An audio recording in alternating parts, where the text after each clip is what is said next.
GPAT 2026 साठीचे information bulletin national board of examination in medical science यांनी त्यांच्या official वेबसाईटवरती publish केलेला आहे. तर एस्पायरंट्स, तुम्ही जीपॅट 2026 चा फॉर्म फिलअप करण्याचा प्रयत्न करत असाल तर तो फॉर्म फिलअप करण्याआधी ही इन्फॉर्मेशन बुलेटिनची कंप्लीट माहिती घेणं हे खूप अनिवार्य आहे. अदरवाईज तुमचा फॉर्म हा रिजेक्ट होऊ शकतो. कारण या इन्फॉर्मेशन बुलेटिन मध्ये as compare to last year बरेच काही चेंजेस घेण्यात आलेले आहेत. बरेच काही क्रायटेरियाज देण्यात आलेले आहेत aspirants regarding to the photo, regarding to the signature, regarding to your thumb, असे बरेच काही क्रायटेरियाज यामध्ये देण्यात आलेले आहेत. सो तुम्ही या इन्फॉर्मेशन बुलेटिनला कम्प्लिटली या ठिकाणी रीड करा, प्रत्येक पॉइंट हा क्रॉस चेक करा आणि त्यानंतरच तुम्ही ऍप्लिकेशन फॉर्म हा फिलअप करण्याचा प्रयत्न करा. एस्पिरंट्स, मी या लेक्चरमध्ये आजच्या या सेशनमध्ये इन्फॉर्मेशन बुलेटिन बद्दलची कम्प्लीट इन्फॉर्मेशन ही तुम्हाला देणार आहे. तर एस्पिरंट्स, तुम्हाला ही इन्फॉर्मेशन बुलेटिन ऑनलाईन मधून त्यांच्या ऑफिशियल वेबसाईट वरून तुम्ही कशी डाउनलोड करू शकता. सो जस्ट तुम्ही गुगल मध्ये टाईप करा national board of examination medical science, याच्यामध्ये तुम्ही टाईप करा. देन तुम्हाला first national board of examination सायन्सची वेबसाईट ओपन होईल, त्याच्यावरती तुम्ही क्लिक करा. एस्पिरंट्स, तुम्ही त्याच्यावरती क्लिक केल्यानंतर हे इंटरफेस तुमच्या समोर येईल. जसं तुम्ही इथे याल या इंटरफेसवरती, त्यानंतर तुम्ही इथं एक्झामिनेशन वरती क्लिक करा. ह्या एक्झामिनेशन वरती क्लिक केल्यानंतर so you'll get the graduate pharmacy aptitude test that is GPAT. तुम्ही त्यानंतर त्या जीपॅटच्या जिथं तुम्हाला दिसेल ती एक्झाम त्यावरती क्लिक करा. तुम्ही या साईडला आल्यानंतर हा इंटरफेस ओपन होईल. इथं तुम्हाला दिसतंय जीपॅट 2026 इन्फॉर्मेशन बुलेटिन. सो यावरती तुम्ही क्लिक करा. एस्पिरंट्स, जसं तुम्ही यावरती क्लिक कराल सो या लिंक थ्रू तुम्ही national board of examination in medical science याचं इन्फॉर्मेशन बुलेटिन हे डाउनलोड कराल आणि तुम्ही डायरेक्टली या इन्फॉर्मेशन बुलेटिन मध्ये तुम्ही एंटर कराल. एस्पिरंट्स, सो यामध्ये खूप काही गोष्टी आहेत जे तुम्हाला डिस्कस करणार आहे. सो बरेच काही पॉइंट्स आहेत एस्पिरंट जे चेंजेस मध्ये देण्यात आलेले आहेत. डेट्स मध्ये काही व्हेरिएशन्स आहेत जे की लास्ट इयरच्या कम्पॅरेटिव्हली यावर्षी काही ऍडिशनल पॉइंट्स त्यांनी याच्यात दिलेले आहेत. असे सगळे बिट्स क्लिअर करूनच तुम्हाला हा व्हिडिओ कंप्लीट करायचा आहे आणि त्यानंतरच तुम्ही जीपॅट 2026 साठी ऍप्लिकेशन फॉर्म फिलअप करणार आहात एस्पिरंट्स. अदरवाईज तुमचा फॉर्म हा रिजेक्ट होण्याचा चान्सेस इथं जास्त असू शकतो. तर एस्पिरंट्स, या इन्फॉर्मेशन बुलेटिन नुसार जीपॅट 2026 साठीचे ऑनलाईन फॉर्म जे काही ऍप्लिकेशन आहेत याचा जो विंडो देण्यात आलेला आहे जिथे तुम्ही ऑनलाईन ऍप्लिकेशन फिलअप करू शकता ते ऑलरेडी स्टार्ट झालेले आहेत एस्पिरंट्स. फ्रॉम द 23 डिसेंबर 2025 टू 12 जानेवारी 2026 पर्यंत तुम्ही हे फॉर्म फिलअप करू शकता. तर एस्पिरंट्स, हे फॉर्म फिलअप करण्याचा या ठिकाणी टायमिंग आहे. याच टायमिंग मध्ये तुम्ही इमिडिएटली पेमेंट ही करू शकता. जर तुम्ही पेमेंटला थोडंसं डिले करत असाल तर त्याच्यानंतर थोडासा वेळ तुम्हाला एक्सटेंड केला जातो फॉर ओनली पेमेंट. आणि या ठिकाणी 16 जानेवारी टू 19 जानेवारी पर्यंत तुम्हाला पेमेंट हे फिलअप करता येतं. जर तुमचं पेमेंट पेंडिंग आहे, ऑलरेडी तुम्ही रजिस्ट्रेशन केलंय, फॉर्म फिलिंग केलेली आहे, just you left with your payment, जर तुमचं पेमेंट पेंडिंग असेल तर तुम्ही पेमेंट हे कंप्लीट करू शकता एस्पिरंट्स. सो अप टू 19 जानेवारी 2026 पर्यंत तुम्हाला पेमेंट देता येऊ शकतात. त्यानंतर एस्पिरंट्स, हे दोन इम्पॉर्टंट टास्क हे या इयरच्या ऍप्लिकेशन प्रोसिजर मध्ये तुम्हाला ऍडिशनल पाहायला मिळतील. सो एक ऍडिशनल स्टेप याच्यामध्ये ऍड केलेली आहे. So as compare to last year जर तुम्ही पाहिलं सो यावर्षी फॉर्मचे रिजेक्शन कमी होण्यासाठी हे न्यू स्टेप यांनी याच्यामध्ये ऍड करण्यात आलेले आहेत. सो असं काय आहे तर aspirants, if you see the last year scenario, तर मॅक्सिमम एरर्स जे स्टुडंट्सचे आलेले आहेत, मॅक्सिमम फॉर्म रिजेक्शन होण्याचे जे रिझन्स आहेत एस्पिरंट्स, यामधील पहिले रिझन आहे थंब इम्प्रेशन, सेकंड रिझन आहे फोटो अँड थर्ड वन आहे दॅट इज युअर सिग्नेचर. ह्या तीन गोष्टीसोबत सगळ्यात जास्त रिजेक्शन आपल्याला पाहायला मिळालेले आहेत. मग हे रिजेक्शन होऊ नये, हे फर्दर रिजेक्शन अवॉइड करण्यासाठी या national board of examination in medical science या बोर्डनी एक नवीन स्टेप इथे ऍड केलेली आहे. सो तुम्हाला पहिला करेक्शन विंडो देण्यात आलेला आहे, त्यानंतर अजून एक करेक्शन विंडोचा ऑप्शन तुम्हाला इथं ठेवलेला आहे एस्पिरंट्स. ज्यांचे फर्स्ट करेक्शन विंडो मध्ये जर काही करेक्शन्स कंप्लीट नाही झाले तर त्यांना वापस एकदा करेक्शन करण्याचा चान्स यांनी या प्रोसिजर मध्ये ठेवलेला आहे. हे पहा, तुम्हाला सगळ्यात आधी पहिल्यांदा करेक्शन विंडो ओपन होईल 6 फेब्रुवारी 2026 टू 9 फेब्रुवारी 2026 च्या मध्ये तुम्हाला ईमेल येईल तुमच्या या ऑफिशियल ईमेल वरती. जर तुमच्या ऍप्लिकेशन फॉर्म मध्ये जर काही करेक्शन असेल तर त्याचा ईमेल तुम्हाला येईल आणि हे करेक्शन तुम्हाला करायचे आहे 6 फेब्रुवारी 2026 टू 9 फेब्रुवारी 2026 पर्यंत. आणि जर हे करेक्शन तुम्ही सबमिट केले आणि जर वापस तुमचे करेक्शन ऍक्सेप्टेड नाही झाले एस्पिरंट्स, वापस करेक्शन तुम्हाला ते सेम मिस्टेक तुमच्याकडून झाली तर वापस अजून एकदा करेक्शन विंडो ओपन होईल 17 फेब्रुवारी 2026 पासून ते 19 फेब्रुवारी 2026 पर्यंत. आणि जर तुम्ही या करेक्शनला इथं कंप्लीट केलं तरच तुमचा फॉर्म हा या ठिकाणी ऍक्सेप्ट केला जाईल एस्पिरंट्स. जर तुम्ही इथेही तीच मिस्टेक केली आणि जर एकदा तुम्ही आता हे करेक्शन सबमिट केले तर वापस तुम्ही याला चेंज नाही करू शकत, वापस तुम्ही याला मॉडिफाय नाही करू शकत.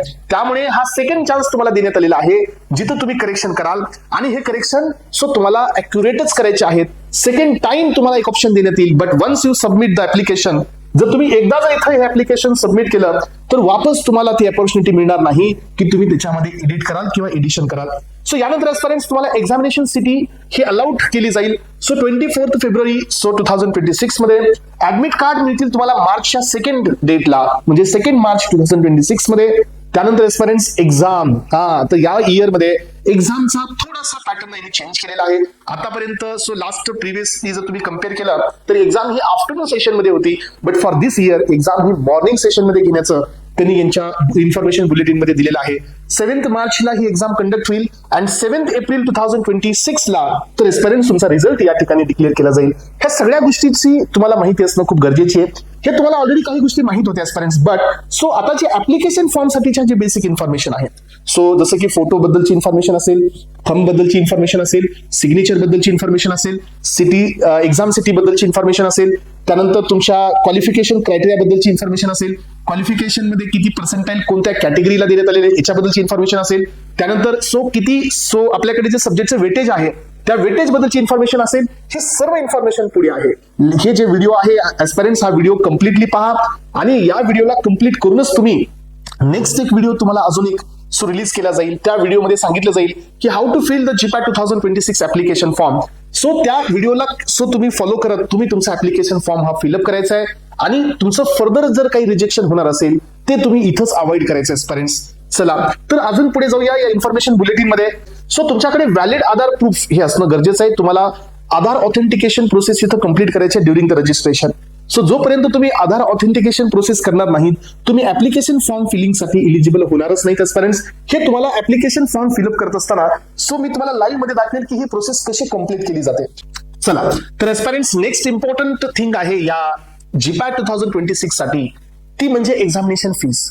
तर एस्पिरंट्स एक्झामिनेशन फीस ही लास्ट इयर सारखीच त्यांनी ठेवलेली आहे, याच्यामध्ये कोणताही बदल त्यांनी केलेला नाही आहे. सो जनरल ओबीसी आणि EWS कॅटेगरीसाठी 3500 रुपयाची फीस इथं त्यांनी ठेवलेली आहे आणि SC ST आणि PWD या स्टुडंटसाठी फीस ही 2500 फीस इथं ठेवलेली आहे एस्पिरंट्स. चला तर यामध्ये पुढे या. सो तुम्हाला ही पेमेंट करायची आहे. सो डेबिट कार्डचा यूज करायचा आहे, क्रेडिट कार्डचा यूज करायचा आहे, नेट बँकिंगचा यूज करून तुम्ही ही पेमेंट करू शकता एस्पिरंट्स. सो यानंतरचा नेक्स्ट पॉईंट आहे तो म्हणजे काय की ही जी इन्फॉर्मेशन बुलेटिन मध्ये एक पॉईंट दिलेला आहे की जसं तुम्ही पेमेंटला कंप्लीट कराल तसं तुम्हाला पेमेंटचं स्टेटस चेक करायचं आहे. जर पेमेंटचं स्टेटस हे पेंडिंग असेल तर समजून घ्या की पेमेंट ही कंप्लीट झालेली नाही आहे. सो पेमेंट तुम्हाला कंप्लीट करायची आहे आणि तुम्हाला तिथे जे पेमेंटचं स्टेटस आहे तिथं तुम्हाला S हे कॅपिटल यायला पाहिजे. S स्टँड फॉर सक्सेसफुल आणि जर ते असेल तरच तो फॉर्म हा या ठिकाणी एक्सेप्टेड असेल. अदरवाईज पेमेंट स्टेटस जर या ठिकाणी पेंडिंग असेल आणि जर तुम्ही त्याला लक्ष केलं नाही एस्पिरंट्स आणि जर टाइम निघून जात असेल तर ऍप्लिकेशन फॉर्म हा तुमचा रिजेक्ट होईल. सो यानंतर पहा नेक्स्ट. सो तुम्हाला पुढे यायचंय. सिलेबस हा B फार्मसीचाच आहे आणि या सिलेबसमध्ये तुम्हाला वेटेज देण्यात आलेला आहे. भलेही या वेटेज मध्ये काही चेंजेस येतात. सो तुम्हाला माहिती आहे की जसे एक्झाम्स हे कंडक्ट होत आहेत एस्पिरंट्स यामध्ये थोडे मिसिंग कॅरेक्टर्स असतात. जसे की फार्माकोलॉजीचे 28 क्वेश्चन्स आहेत. Sometimes it can be 30, it can be 32. सुटिक्सचे 38 क्वेश्चन्स आहेत. It can be 30, it can be 35. असं थोडे मायनर चेंजेस यामध्ये होत असतात. फार्मास्युटिकल केमिस्ट्री आणि अलाइड सब्जेक्टसाठी 38 क्वेश्चनचं वेटेज आहे. फार्मास्युटिक्स आणि अलाइड सब्जेक्टसाठी 38 क्वेश्चनचं वेटेज आहे. फार्माकोग्नसी आणि त्याच्या अलाइड सब्जेक्टसाठी 10 क्वेश्चनचं वेटेज आहे.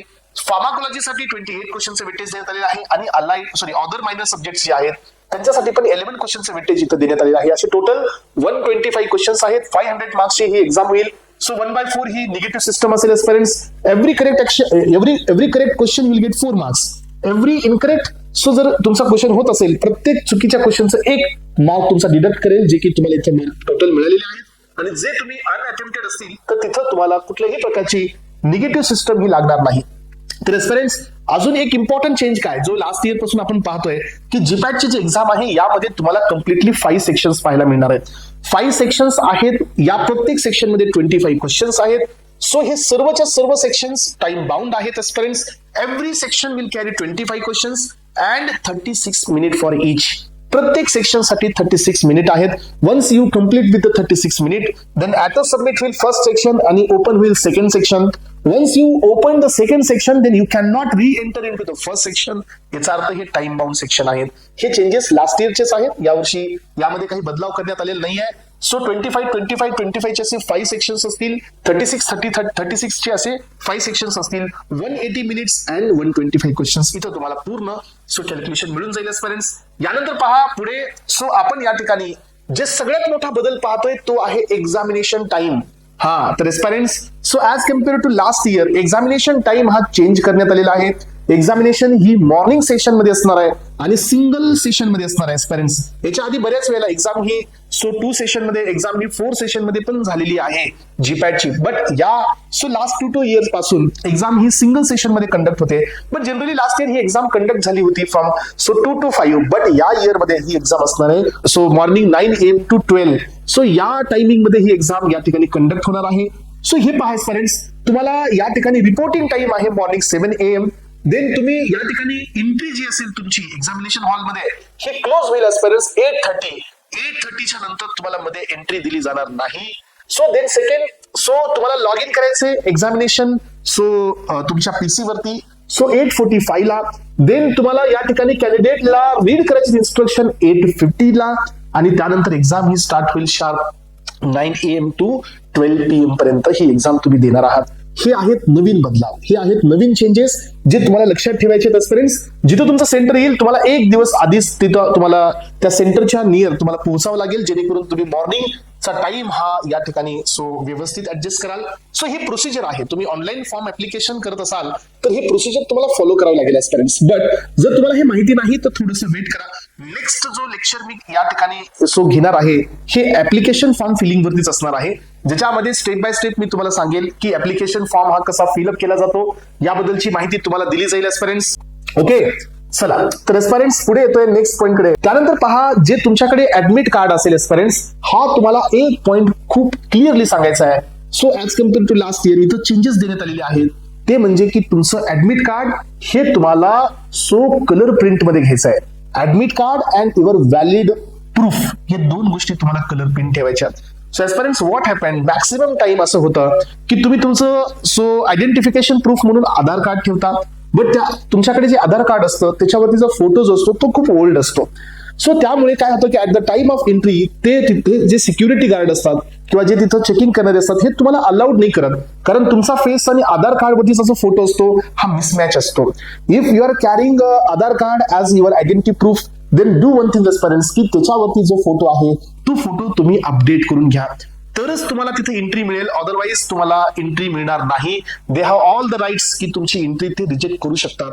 सेकंड, तुमच्याकडे इथं असणारं एक व्हॅलिड आयडी प्रूफ ज्याच्यावरती फोटो असतो आणि हा फोटो तुमचा या ठिकाणी रिसेंट असायला पाहिजे. हा ओल्ड फोटो चालणार नाही. ओके, सो यामध्ये तुम्ही पॅन कार्ड घेऊन जाऊ शकता, ड्रायव्हिंग लायसन्स घेऊन जाऊ शकता, तुमचं वोटर आयडी घेऊन जाऊ शकता, पासपोर्ट घेऊन जाऊ शकता. यासोबत तुमचं आधार कार्ड जे की तुमचं या ठिकाणी हे सगळे डॉक्युमेंट्स व्हॅलिड मध्ये पाहिजेत, व्हॅलिडिटी मध्ये पाहिजेत. कुठलंही डॉक्युमेंट हे एक्सपायर्ड व्हॅलिडिटीचं नसायला पाहिजे. यामुळे तुम्हाला या गोष्टीची काळजी घ्यावीच लागणार आहे. एक, तुमचं ऍडमिट कार्ड कलर प्रिंट मध्ये. सेकंड, तुमचं आयडी प्रूफ म्हणजे ओरिजिनल तर पाहिजेच पाहिजे हे, पण याच्यासोबत एक कलर प्रिंट तुम्हाला एक सोबत ठेवायची आहे फॉर द सिक्युरिटी. म्हणजे तुम्हाला एक ऍडिशनल तुमच्यासोबत असायला पाहिजे, एक कलर प्रिंट तुम्ही ठेवायची आहे. त्यानंतर पहा, सेंटरवरती गेल्यानंतर तुम्हाला ही चेकिंग केली जाईल. ज्यांची मॅचिंग होईल त्यांना अलाउड केलं जाईल, ज्यांची मॅचिंग होणार नाही त्यांची एंट्री इथं रिस्ट्रिक्ट केली जाईल, त्यांना या ठिकाणी एंट्री दिली जाणार नाही. यानंतर पहा, पुढे येतोय मी. तर एस्पिरंट्स, आता ही इन्फॉर्मेशन देण्यात आलेली आहे एक्झामिनेशन सेंटरची. एक्झामिनेशन सेंटर्स हे सगळ्यात जास्त अवेलेबल आहेत इन द महाराष्ट्र. हे एक्झामिनेशन सेंटरची लिस्ट पहा.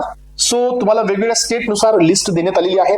तुम्ही जर महाराष्ट्रामधून पाहताय, देन अहिल्यानगर यामध्ये एक सेंटर देण्यात आलेलं आहे, अकोला आहे, अंबाजोगाई आहे, अमरावती, बीड, भंडारा, बुलढाणा, चंद्रपूर, धुळे, छत्रपती संभाजीनगर, जळगाव आहे, जालना, काष्टी, कोल्हापूर, लातूर. येस, असे वेगळे सेंटर आहेत. मुंबई, नागपूर, नांदेड, नाशिक, नवी मुंबई, देन उस्मानाबाद म्हणजेच धाराशिव, पालघर, पंढरपूर, परभणी, पुणे, रायगड, रत्नागिरी, सांगली, सातारा, सिंधुदुर्ग, सोलापूर, ठाणे असे वेगवेगळे सेंटर्स देण्यात आलेले आहेत. तर एस्पिरंट्स, या सेंटरमध्ये एक क्रायटेरिया आहे. एक क्रायटेरिया आहे आणि तो क्रायटेरिया कोणता आहे माहितीये तुम्हाला? हा क्रायटेरिया देण्यात आलेला आहे की तुम्ही या ठिकाणी जो सगळ्यात पहिल्यांदा येईल त्याला सगळ्यात पहिल्यांदा सर्व्हिस आहे. याचा अर्थ फर्स्ट कम फर्स्ट सर्व, म्हणजे जेवढ्या लवकर तुम्ही ऍप्लिकेशन फॉर्म फिलअप कराल ते सेंटर तुम्हाला या ठिकाणी अलाउड केलं जाईल. जसं तुम्ही ऍप्लिकेशन फॉर्मला डिले कराल की हे जे सेंटर्स आहेत एस्पायरंट्स, हे सर्व सेंटर्स काय होतील, सो ऍटो फिल होत राहतील. आणि जसं समजा तिथली कॅपॅसिटी एक्झॉस्ट होईल ते सेंटर तुम्हाला ऍप्लिकेशन फॉर्म फिलअप करत असताना शो होणार नाही. ओके, त्यामुळे तुम्हाला फॉर्म फिलिंग हे फास्ट करायचे, प्रायोरिटी बेसिसवरती करायचे. जर सेंटर हे या ठिकाणी एक्झॉस्ट होतील, कॅपॅसिटी ही एक्झॉस्ट होईल, तर तुम्हाला थोडा डिस्टन्स वरती जाऊन ही एक्झाम द्यावी लागेल. ओके, तर या गोष्टीची पण तुम्हाला माहिती असणं खूप गरजेची आहे एस्पायरंट्स. पुढे येतोय नेक्स्ट पॉईंट कडे. तर अगेन एस्पायरंट्स, जी जीपॅटची जी व्हॅलिडिटी आहे, so as a previous year, या इयरला पण जीपॅटची व्हॅलिडिटी ही 3 इयर्स साठी ठेवलेली आहे. Once you qualified the GPAT, then तुमची स्कोर व्हॅलिडिटी ही 3 वर्षाची असणार आहे एस्पायरंट्स. ओके, चला. तर एस्पायरंट्स, या इन्फॉर्मेशन बुलेटिन मध्ये आता क्वालिफिकेशनचं पर्सेंटेज देण्यात आलेलं आहे. सो जे 10% स्टुडंट्स क्वालिफाय होतात त्याचंही पर्सेंटेज देण्यात आलेलं आहे as per the category.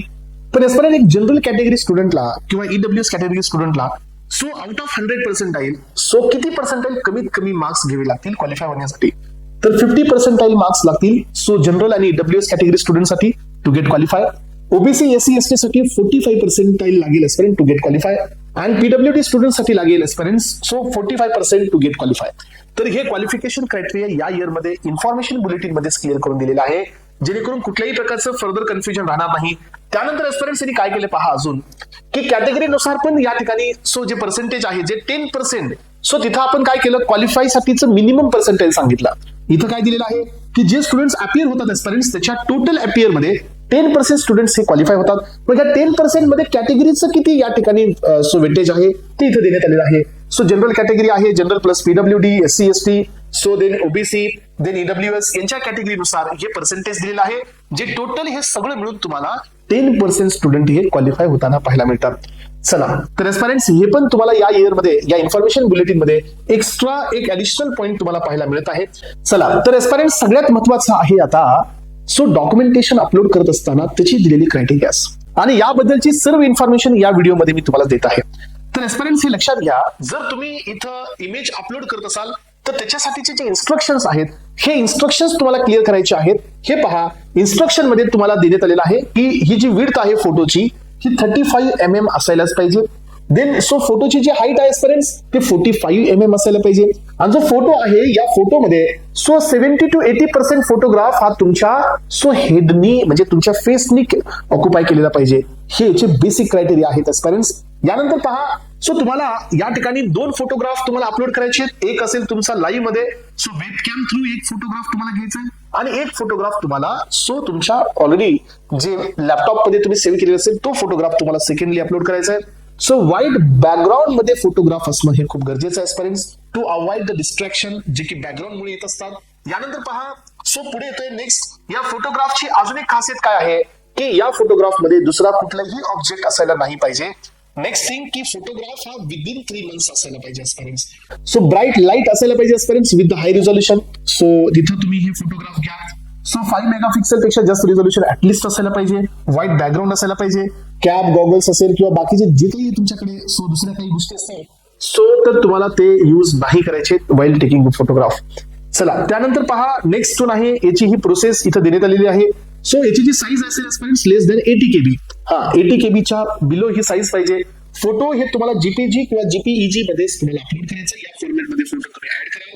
So 70-80% हा तुमचा फेस याच्यामध्ये असायला पाहिजे एस्पायरंट, तरच फोटो तुमचा या ठिकाणी एक्सेप्ट केला जाईल. सिग्नेचर बद्दलचं पण तेच आहे. सिग्नेचर हे तुम्हाला करायचे आहे सो एका बॉक्समध्ये ज्याची हाईट असेल 1.5 सेंटीमीटर आणि विड्थ असेल 3.5 सेंटीमीटरचा एक बॉक्स तुम्हाला बनवायचा आहे. सो या बॉक्सचं जो फोटो तुम्ही घ्याल त्याचं मेगापिक्सल हे मोर दॅन 5 मेगापिक्सल असायला पाहिजे. त्यानंतर तुम्हाला हा जो या ठिकाणी सो फोटो आहे अपलोड करत असताना तुम्ही याला ऑटो करेक्ट करू शकता, रिझोल्युशन वाढवू शकता. यानंतर याची जी साईज आहे ती 20 to 100 KB च्या मध्येच असायला पाहिजे. त्यानंतर एस्पायरंट तुम्हाला हे जे सिग्नेचर हे जे तुमचं सिग्नेचर आहे एस्पायरंट्स हे व्हाईट पेपरवरती करायचं आहे. सो विदाऊट लाईन वाला, ज्याच्यावरती लाइनिंग नसतात तिथं तुम्हाला हे सिग्नेचर करायचंय आणि ते तुम्हाला अपलोड करायचं एस्पायरंट्स. यानंतर हे सिग्नेचर तुम्हाला ब्ल्यू आणि किंवा ब्लॅक पेननीच करायचंय. तुम्ही तुम्ही या सिग्नेचरसाठी रेड पेन, ग्रीन पेन किंवा दुसरं कुठलाही प्रकारचा कलर इथे यूज नाही करू शकत. जर तुम्ही असं करत असाल तर मग तुमचा फॉर्म हा इथं रिजेक्ट होऊ शकतो. जीपीईजी आणि जीपीजी मध्ये ह्या फॉर्मॅटमध्ये तुम्हाला ही इमेज अपलोड करायची आहे. याची जी साईज देण्यात आलेली आहे ती अगेन लेस दॅन 80 KB देण्यात आलेली आहे. चला पुढे येतोय नेक्स्ट वन आहे तुमचं थंब इम्प्रेशन. सो त्याच्यासाठी तुम्हाला असा बॉक्स क्रिएट करायचा आहे फ्रेंड्स. वापस 1.5 ही त्याची हाईट आहे, विड्थ ही 3.5 सेंटीमीटर आहे. असं बॉक्स क्रिएट करा.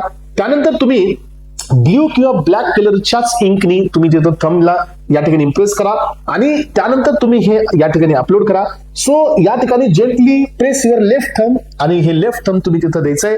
सो आणि याला अपलोड करायचंय. याच्यासाठी पण तोच क्रायटेरिया तुम्हाला देण्यात आलेला आहे. साईज ही लेस दॅन 80 KB आहे आणि जीपीजी किंवा जीपीईजीच्या फॉर्मॅटमध्ये तुम्हाला या तुमच्या थंबला या ठिकाणी अपलोड करायचंय. सो याच्यानंतर काही सॅम्पल्स देण्यात आलेले आहेत पेरेंट्स की कोणते फोटोज रिजेक्ट होतात हे पहा. सो हा थोडासा तुमचा फेस हा कम्प्लिटली कव्हर केलेला फोटो नाहीये तर हा या ठिकाणी रिजेक्ट होईल. पण तो जर तुम्ही तसा देत असाल तर तो फोटो त्या ठिकाणी एक्सेप्ट केला जाईल. सो तुम्ही साईड व्ह्यू देत असाल तर हा फोटो रिजेक्ट होईल, तो फोटो त्या ठिकाणी एक्सेप्ट होईल. जर तुम्ही या ठिकाणी ब्लर देत असाल पेरेंट्स सो तर मग तुम्हाला या ठिकाणी या फोटोला जर तुम्ही ब्लर दिलेला असेल, क्लिअर कट हा फोटो नाही आहे तर तो रिजेक्ट होईल आणि तो क्लिअर फोटो हा तुमचा एक्सेप्ट होईल. यानंतर पाहायचं फ्रेंड्स अशा प्रकारचा काही शॅडो येत असेल, तुम्ही फोटो क्लिक करत असताना तोही फोटो रिजेक्ट होईल, तो फोटो या ठिकाणी अपलोड होईल. सो इथं तुम्हाला दिसतंय की तुम्ही टॉप साईड व्ह्यू देताय, एका अँगलनी फोटो देताय तरी पण हा रिजेक्ट होईल, तो फोटो त्या ठिकाणी अपलोड होईल. सो तुम्ही इथं पुन्हा एकदा ब्लर फोटो दिलेला आहे तर तो तुमचा हे डिस्टॉर्ट होते म्हणजे हा फोटो थोडासा लो पिक्सलमुळे तुम्हाला या ठिकाणी क्लॅरिटी नाहीये तर तो फोटो रिजेक्ट होईल, पण तो फोटो या ठिकाणी अपलोड होईल. तुम्ही काही अशा प्रकारचे तुमचे बाहेरचे जे फोटो असतात विथ द स्पेक्स हे जर तुम्ही देत असाल तरीही या ठिकाणी रिजेक्शन होण्यास तुम्हाला तोच क्वालिटीचा फोटो या ठिकाणी अपलोड करायचा आहे. समजा तुम्ही अशा प्रकारचे फोटो जर तुम्हाला स्पेक्स देऊन जर फोटो काढायचा असेल तर काढू शकता, बट कुठल्याही प्रकारचे रिफ्लेक्शन्स नाही पाहिजे, क्लॅरिटी पाहिजे फ्रेंड्स. सो हे बघा इथं तुम्हाला रिफ्लेक्शन दिसतंय, चेहरा हा क्लिअर नाही आहे, फेस वरती कुठल्याही प्रकारचं या ठिकाणी क्लॅरिटी नाही आहे, हे रिफ्लेक्शन झालेलं आहे. तर हा फोटो जिथे रिफ्लेक्शन नाही आहे, फेस हा क्लिअरली विजिबल आहे तर तो फोटो तुमचा एक्सेप्ट केला जाईल. यानंतर पहा अशा प्रकारचे फोटोज जे की या ठिकाणी व्हेरीफाय करत असताना प्रॉब्लेमॅटिक असतात तेही फोटो या ठिकाणी दिला जाणार नाही. जे स्पेक्स असतील तुमचे हे तुम्ही खाली थोडस घेताय तो फोटो ही एक्सेप्ट केला जाणार नाही, तो फोटो त्या ठिकाणी एक्सेप्ट केला जाईल. यानंतर तुम्हाला काही सिग्नेचर्सचे पण एक्झाम्पल्स देण्यात आलेले आहेत फ्रेंड्स. हे पहा सिग्नेचर अपलोड करत असताना तुम्ही सिग्नेचर अपलोड केलेली आहे पण ब्लर आहे तर तुम्हाला ती सिग्नेचर एक्सेप्ट केली जाणार नाही. यानंतर तुम्ही शॉर्ट फॉर्म मध्ये सिग्नेचर करत असाल अशा प्रकारचं तेही सिग्नेचर अपलोड केली जाणार नाही. यानंतर पहा सिग्नेचर हे तुम्ही जस्ट एखादा सेंटेन्स दिलेला आहे आणि तुम्ही त्याला जस्ट तुम्ही या ठिकाणी एक काहीतरी काढायचं म्हणून काढून जर तुम्ही अपलोड केली असेल तर ही सिग्नेचर तुमची एक्सेप्ट केली जाणार नाही. कॅपिटल मध्ये सिग्नेचर पण तुमची एक्सेप्ट केली जाणार नाही. सिग्नेचर मध्ये तुमचं फर्स्ट लेटर हे कॅपिटल असू शकतं, बाकीचे लेटर्स हे तुम्हाला स्मॉल मध्ये द्यायचे एस्पिरंट्स. यानंतर पहा इथं तुम्हाला दिसतंय की इथं खूप जास्त स्मॉलर साईज मध्ये असेल तरी पण तुमची सिग्नेचर ही एक्सेप्ट केली जाणार नाही. यानंतर signature with white background but तिथं लाइनिंग आहेत ही सिग्नेचर एक्सेप्ट केली जाणार नाही. तुम्हाला सिग्नेचर तिथंच करायची जिथं व्हाईट बॅकग्राऊंड आहे विदाउट लाइनिंग. ट्रान्सपरन्स थंब इम्प्रेशन साठी पण बऱ्याच गोष्टी आहेत इथं तुम्ही पाहू शकता. इथं अजून एक महत्वाचं काय की सिग्नेचर आणि थंब हे एकाच ब्रॅकेटमध्ये जर तुम्ही देऊन अपलोड करत असाल तर इथंही तुमचा फॉर्म रिजेक्ट होऊ शकतो. तुम्हाला सिग्नेचरसाठी वेगळं ब्रॅकेट आणि वेगळं अपलोडिंग आहे आणि थंब साठी वेगळे ब्रॅकेट आणि वेगळी अपलोडिंग त्यांनी दिलेली आहे, सेपरेट अपलोड करायचं एस्पिरंट्स. हे पहा जसं तुम्ही इथं सिग्नेचर केलेली आहे त्यानंतर तुम्ही फोटो घेता, फोटो मग तुम्ही क्रॉप करता एस्पिरंट्स तर मग तो इमेज टाईप मध्ये हा फोटो येतो आणि बॅकग्राऊंड हे डार्क होतं. तर अशा केसमध्ये पण सिग्नेचर ही अपलोड केली जात नाही. सिग्नेचर ही तुम्हाला क्लिअर व्हाईट बॅकग्राऊंडचीच असायला पाहिजे. तुम्ही बॉक्सच्या बाहेर जात असाल तुमची सिग्नेचर तरीही या ठिकाणी सिग्नेचर ही तुमची रिजेक्ट केली जाईल, फॉर्म हा रिजेक्ट होऊन जाईल एस्पिरंट्स. रेड कलर पेनने देत असाल तुम्ही अदर दॅन ब्ल्यू आणि ब्लॅक तर तुमची सिग्नेचर इथं वापस रिजेक्ट होईल. त्यामुळे तुम्ही जर समजा फोटोच्या जागी जर सिग्नेचर दिला किंवा सिग्नेचर जागी जर फोटो दिला तरीही या ठिकाणी तुमचं हा फॉर्म रिजेक्ट होऊ शकतो. तुम्ही सिग्नेचर जागी थंब दिलं तरीही हा फॉर्म रिजेक्ट होऊ शकतो. तुम्हाला सिग्नेचरच्या जागी सिग्नेचरच करायची असणार आणि थंब साठी तुम्हाला इथं क्रायटेरिया दिलेत. रेड इंक मध्ये थंब तुम्हाला नाही करायचा आहे, ब्ल्यू आणि ब्लॅक ह्या दोनच इंक अवेलेबल आहेत. इथं कुठल्याही प्रकारचं या ठिकाणी याच्यावरती डार्क बॅकग्राऊंड आणि शॅडो आलेला नाही पाहिजे तर तुमची या ठिकाणी हे थंब या ठिकाणी रिजेक्ट होईल. इनकम्प्लीट थंब म्हणजे काय, प्रॉपर तुम्ही डीप नाही केलंय आणि तुम्ही थंब इम्प्रेस केलाय तर ते इनकम्प्लीट थंब जर तुमचा असेल तरीही त्या ठिकाणी तुमचं फॉर्म हा रिजेक्ट होईल. पिक्चर ऑफ द थंब काही जण तिथं थंबचा पिक्चर काढून अपलोड करतील तर तेही त्या ठिकाणी रिजेक्ट केलं जाईल एस्पिरंट्स. यामध्ये जर तुम्ही थंब हा प्रॉपर सेंटरला नाही दिलाय, त्या रेक्टँग्युलरच्या प्रॉपर सेंटरला नाही आहे तरी पण तुमचं हे थंब रिजेक्ट केलं जाईल. ते सेंटर असायला पाहिजे एस्पायरंट्स. यानंतर थंब हे क्लिअर नाही आहे, सो ब्लर आहे, तरीही या ठिकाणी रिजेक्शन होईल. सो ड्राय थंब इम्प्रेशन म्हणजे काय की जे थंब आहे हे प्रॉपरली डीप न करता तुम्ही इम्प्रेस केलेलं आहे, तरीही त्या ठिकाणी तुमचं इथं रिजेक्शन होणार आहे. सो प्लेन व्हाईट बॅकग्राऊंड वरती थंब तुम्ही दिलेलं नाही आहे, तरीही फॉर्म इथं रिजेक्ट होतो. जर समजा तुम्ही जास्त इंक मध्ये, हेवी इंक मध्ये डीप करून जर थंब दिला, जो की पूर्ण या ठिकाणी तुमच्या इथं असणाऱ्या स्पेसिफिकेशनला मिसमॅच करतो, तरीही इथं तुमचा या ठिकाणी सो फॉर्म रिजेक्ट होईल. थंब साईज जर खूपच जास्त स्मॉल असेल एस्पायरंट, तरीही तुमचा या ठिकाणी थंब जे काही आहे तो रिजेक्ट केला जाईल. आणि यानंतर एस्पायरंट्स काही सर्टिफिकेटचे अनेक्झर्स देण्यात आलेले आहेत. सो जर तुमच्याकडे रिसेंटली काही हे डॉक्युमेंट्स नसतील, तर तुम्ही ह्या अनेक्झर वरती तुमचं सो जे काही ऑफिशियल प्रोसिजर आहे ती कम्प्लीट करून, जे इथं रिस्पेक्टेड अथॉरिटी आहे त्यांचे सिग्नेचर घेऊन किंवा हे अनेक्झर किंवा हे परफॉर्मा हे तुम्ही या ठिकाणी सो अपलोड करू शकता. सो हा तुमचा परफॉर्मा आहे for the schedule caste and the schedule tribe साठी, सो त्याच्या सर्टिफिकेटसाठी. देन तुमचं नेक्स्ट वन आहे so annexure for the so OBC म्हणजे अदर बॅकवर्ड क्लास साठी. त्यानंतरचं नेक्स्ट आहे annexure for the income certificate so economically weaker, so जे आहेत ना ईडब्ल्यूएस साठी, त्यासाठी हे तुमचं या ठिकाणी अनेक्झर देण्यात आलेलं आहे. हे सगळं तुम्हाला समजून घ्यायचंय. हे इन्फॉर्मेशन बुलेटिन तुम्हाला पॉइंट टू पॉइंट क्लिअर करून घ्यायचे एस्पायरंट्स, आणि त्यानंतरच तुम्ही GPAT 2026 साठीचे ऍप्लिकेशन फॉर्म करू शकता. आणि aspirants, this is all about information bulletin of GPAT 2026. तर ज्यांनी हा व्हिडिओ पाहिलाय त्या एस्पायरंट्सनी फॉर्म फिलिंगला जाऊ शकता. बट नेक्स्ट व्हिडिओ घेऊन येतोय how to fill GPAT 2026 application form. तर तो व्हिडिओ तुम्ही एकदा इन्शुअर करा आणि त्यानंतर तुम्ही तुमचं फॉर्म फिलिंग ही कम्प्लीट करा एस्पायरंट्स. सो व्हिडिओ जर आवडला असेल तर अकॅडमीच्या चॅनलला सबस्क्राईब करा, शेअर करा, लाईक करा. So thank you so much. Have a nice day.